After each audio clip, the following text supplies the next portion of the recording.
प्यारे दोस्तों, सर्न के हेड्रॉन कोलाइडर के बारे में तो आपने सुना होगा कि उसको शट डाउन कर दिया गया है 30 जून 2026 को। भाइयों, इस सर्न के हेड्रॉन कोलाइडर के अंदर अचीव क्या किया जा रहा था, जरा इसको समझने की कोशिश करें।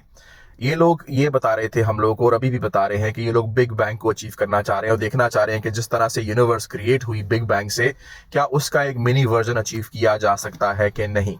लेकिन असल में इन्होंने जब जब इस हेड्रॉन कोलाइडर को, इस पार्टिकल एक्सेलरेटर को बंद किया है, शट डाउन किया है, जो कि 2008, 2013, 2018 और अब 2026 के अंदर हुआ है, तब तब इन्होंने इसको शट डाउन करने से पहले एक ऐसी स्टेट अचीव की है जिसकी वजह से हम इंसान और ये इंसानियत एक नई डायमेंशन के अंदर ट्रांजिशन हुए हैं। जब भी आप इनके इस प्रोजेक्ट को काम करता हुआ देखोगे और उसके बाद शट डाउन होता हुआ देखोगे, इन्होंने हमें एक नई डायमेंशन के अंदर फेंका है। और अगर आपको ये लगता है कि हमें मालूम हो जाएगा कि हम नई डायमेंशन में ट्रांजिशन हुए हैं, तो ये ट्रांजिशन इतना जल्दी और इतना क्विक होता है कि आपको और हमें उसका अंदाजा नहीं होता। लेकिन सारे साइंस हमारे सामने है।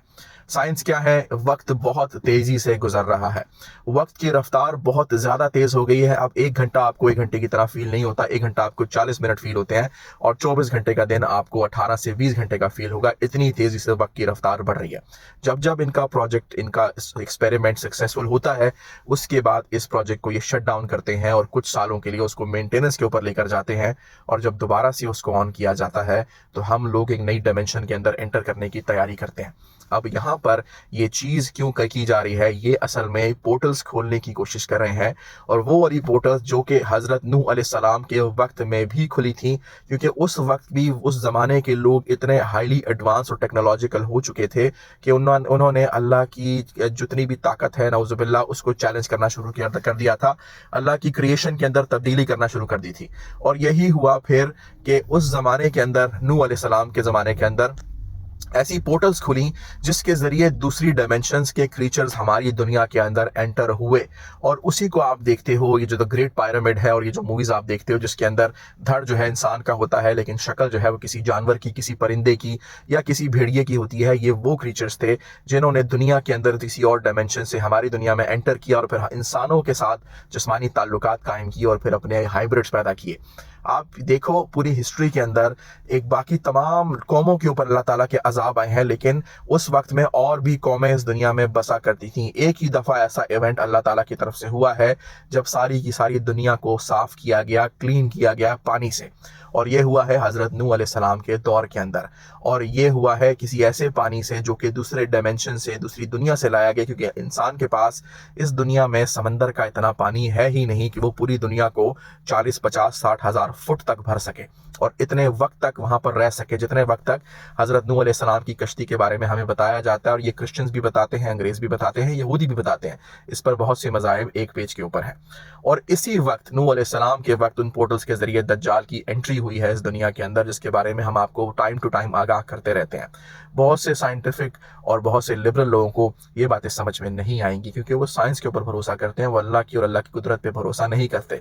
इस दफ़ा मसला ये है कि 2026 में 30 जून को जो ये हेड्रॉन कोलाइडर, इसको शट डाउन किया गया है मेंटेनेंस का नाम देके, ये 2030 में, जून 2030 में दोबारा से ओपन किया जाएगा, दोबारा से इसके एक्सपेरिमेंट कमेंस किए जाएंगे।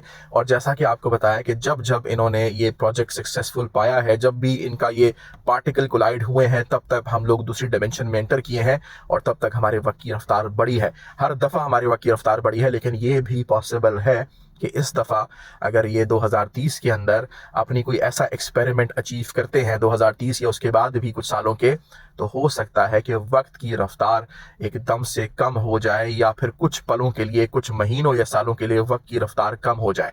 और इसका लिंक मैं आपको करता हूँ हमारे उस हदीस से। हमारे आका हज़रत मोहम्मद सल्लल्लाहु अलैहि वसल्लम ने फरमाया, दज्जाल के खरूज का पहला दिन 1 साल के बराबर होगा, दज्जाल के खरूज का दूसरा दिन 1 महीने के बराबर होगा, और दज्जाल के खरूज का तीसरा दिन 1 हफ्ते के बराबर होगा, और बाकी 37 दिन, 37 डेज नॉर्मल डेज के बराबर होंगे, और वो 40 साल इस दुनिया पर हुक्मरानी करेगा।